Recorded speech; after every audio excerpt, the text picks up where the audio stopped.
et bienvenue Laurent Berger. Bonjour. Même s'ils se disent ouverts au dialogue, Bridgestone réaffirme que la seule option est la cessation d'activité de Béthune. Comment vous réagissez ?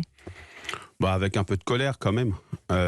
Hier, il y a d'abord eu un accord avec les organisations syndicales qui prévoyaient pendant 5 mois de pouvoir discuter des conditions de maintien de l'activité, de la préservation de l'emploi. Il y a une réunion avec des ministres et pendant cette réunion, il y a un communiqué qui sort en disant de toute façon, on va fermer.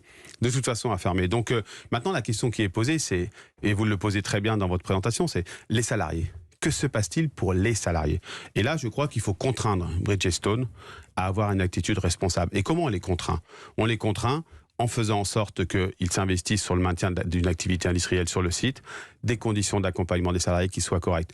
Mais au-delà, ça pose la question de que peut-on faire dans ces cas-là ? Que peut-on faire quand une entreprise a organisé elle-même la fuite de son activité ? En 2009, il y avait 23 000 pneus par jour.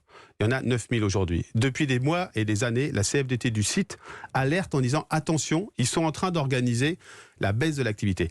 Et donc là, et pendant ce temps-là, ils ont bénéficié d'aides publiques. Il faut enfin qu'on soit un peu responsable, un peu moins naïf, un peu moins impuissant et qu'on puisse, dans ces cas-là, avoir une législation qui permette de redemander à l'entreprise des comptes, y compris en reversant les aides qui lui ont été versées par l'État. C'est-à-dire qu'il faut que Bridgestone rembourse déjà les aides publiques reçues. Oui, il faudrait pouvoir le faire. Le problème, c'est qu'il n'y a pas le cadre législatif pour le faire.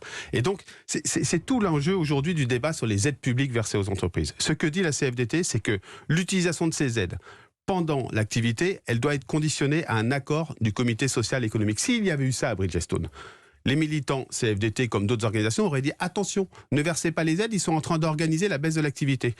Et il faut d'autre part une loi qui permette, lorsqu'une entreprise ne joue pas le jeu du maintien de son activité, qu'elle rembourse les aides lorsqu'elle quitte cette activité. Passer par la loi, il faut donc intervenir sur le plan législatif. C'est ce que vous dites ce matin. Sur la question du reversement des aides publiques versées à cette entreprise, clairement oui, ce sera sans doute trop tard pour le Bridgestone.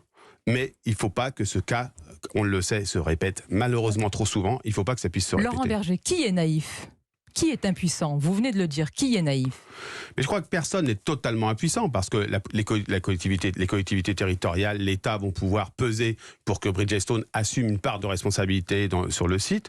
Les organisations syndicales ont fait leur travail et continuent de le faire pour accompagner les salariés.